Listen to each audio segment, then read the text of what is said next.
at that time, 1959, when we shot it, we weren't allowed to show nudity. I mean, he never asked me, and I never assumed or even thought that he would, because we couldn't show it anyway. The problem was what to wear so that it looked like I was nude. I mean, that was the biggest problem of all. Rita Riggs, the wardrobe girl, and I pored over these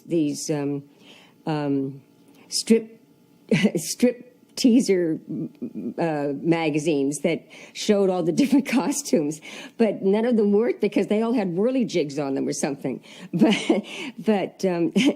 But we were just looking for something that was very simple. That's when Miss Janet Leigh and I probably became very acquainted, because as a set girl at the time, it was my job to piece together and do a setup with the camera and see what would show. And she came up with the idea of this plain moleskin, which is you use for blisters. Dancers use it to put over a sore spot because it's adhesive on one side and then it's a soft, almost flannel-like on the outside, and it's nude.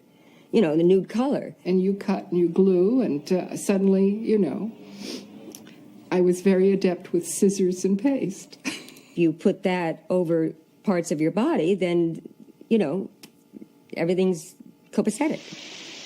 The shower scene, as I wrote it, was not broken down into the shots that we would ultimately use.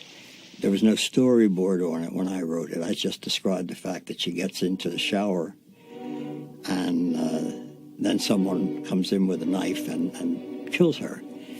In the book, it says that her head was cut off.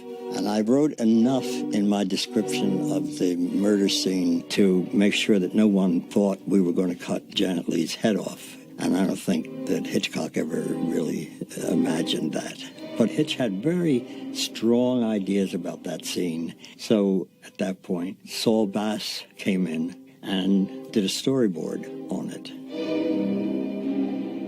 Over the years, this rumor sprung up that Saul Bass had directed the shower scene. I have heard that Saul Bass said he directed the shower scene, that he was the one that physically directed it.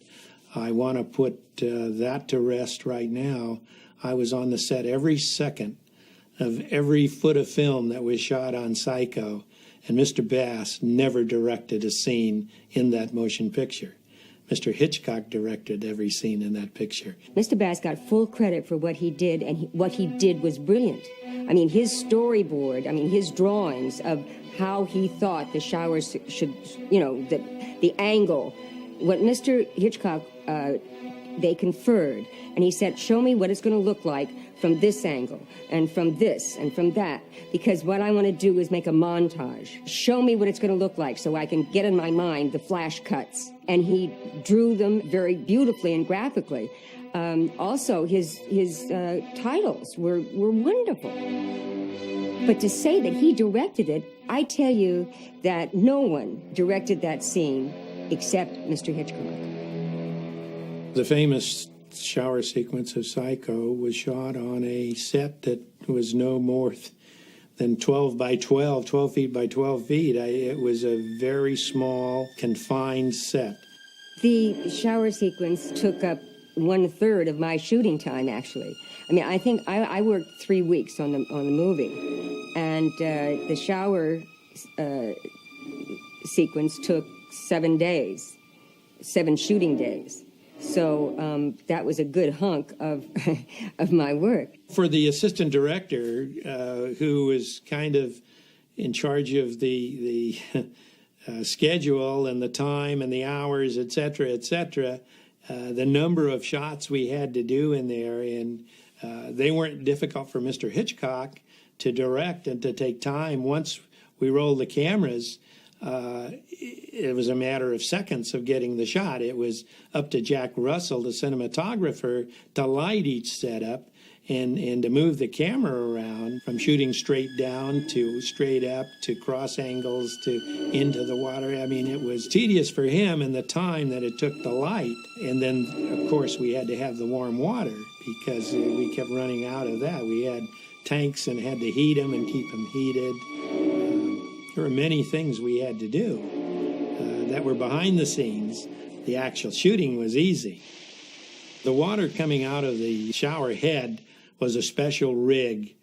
And it was made up in the special effects department. It was shot straight at the lens, and the camera was tilted at such an angle that the water never touched the lens. It was, today they've got ways of wiping the water and cleaning it that you don't know. But this was a special shower head. We were one of the first to ever work with a nude photo double, and that was all a secret and a hush-hush thing, and there were signs on the door, and we never allowed a visitor or anything in. Hitchcock wanted a nude model because he felt that a person who was naked professionally would be easier to deal with than an actress who had no experience being naked in front of hundreds of people. And he brought in a nude model, very nice young lady. It was quite charming to see the two of them standing there talking. Hitchcock here and the naked girl there. There was a nude model, absolutely, because for several reasons. One, he had to see what density of water and the shower curtain so that you couldn't see whether someone was nude or not. And you can't tell that unless you see someone nude, to know when to cut it off. You know, where you don't see it, where you think what you see, but you don't see it. Mr. Hitchcock felt that through the shower curtain, the effect of a nude, if they had a stocking or whatever on, that it wouldn't be the same. Also, there was a scene where he drags the body, wraps the body in the curtain, and then takes it to the car. And I did not do that. But the scene itself was so brilliantly conceived because Mr. Hitchcock brought us to this point where from then on it became what we thought we saw, not what we saw. And he did that with his camera, with the editing, so that the audience finally just in this frenzy of chung, chung, chung, chung, each cut was like a stab of the knife. And eventually the audience said, in their mind, this was a knife, that was a knife, and it was a cut. And the cut is even indicative, the word cut, because to them, each cut was a cut. The sound that they used for the stabbing, he had the prop man bring different melons, and you know, he would stab the melons, and Mr. Hitchcock wasn't looking, but he knew what each one was, and he said the kasabi. The blood on Psycho, that was an area where we did a lot of tests ahead of time. Jack Barron and Bob Dawn, the makeup people, to get the precise, density of the blood. Of course, we were in black and white, so the color didn't make that big a deal, but the density was a problem. He tested several things. There was movie blood, what they, used for movie blood in black and white. Then there was, I think he tested ketchup, and then he tested chocolate syrup, and he felt that the chocolate syrup read the best. The swirling of the blood into the drain took some time to get, because they look easy on the screen, but to get them the way Mr. Hitchcock wanted them took some time.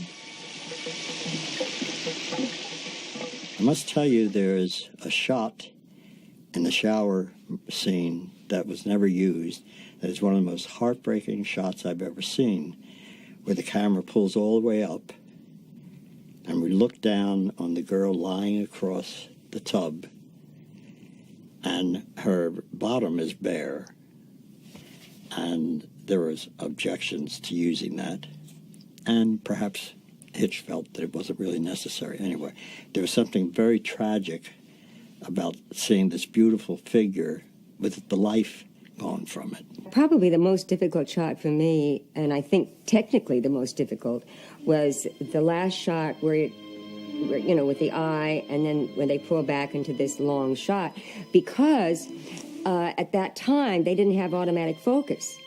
So when the camera moved, they had to keep focusing, hand focusing as they went back, which was extremely difficult. And for me, to get that glazed non-look and hold it was quite difficult. And also because the water was on there, and you know how when a drip of water, it tickles, you know, and so it was maddening. It's like having an itch and not being able to scratch it. There was one point when the camera was far enough away from me where they could not see if I blinked or something, you know, and he snapped his fingers so that I could, you know, relax a little bit. We did that, I don't know how many times. Hilton Green and I tried to remember the exact number of what take it was, but we know it was in the 20s. Contrary to what some of the dialogue is on the Universal tour, sometimes they say that Mr. Hitchcock turned cold water on me in the shower so that I would scream, you know. Well, that's exactly the opposite. He was so considerate of the temperature of the water that I would be comfortable, to the point where it almost caused a problem, because in this scene, I'm draped down with the head in position, and it's very uncomfortable, and the eye, and, you know, it's very, and the difficulties technically. Anyway, finally we're getting something going. It seems to be going right. I didn't blow it. The focus was going right, and the steam from the water had gotten to the moleskin. Now, I could feel the moleskin pulling away from my top part. And so I could feel this. It was just kind of like going, and I thought, you know what? I don't want to do this damn thing again. I really don't want to. And all the guys on the scaffolding, I think they had double duty up there, quite frankly. But anyway, so be it. But there were a lot of guys on the electricians up on the scaffolding. And you couldn't, I knew the camera couldn't see it because I was over the top. I knew the camera couldn't see it from the angle that I was. But I knew that they would get an eyeful. And I said, I'm not going to be modest, you know, let them look, because I'm not going to stop this shot. I am not going to stop this shot. And I didn't, and they did.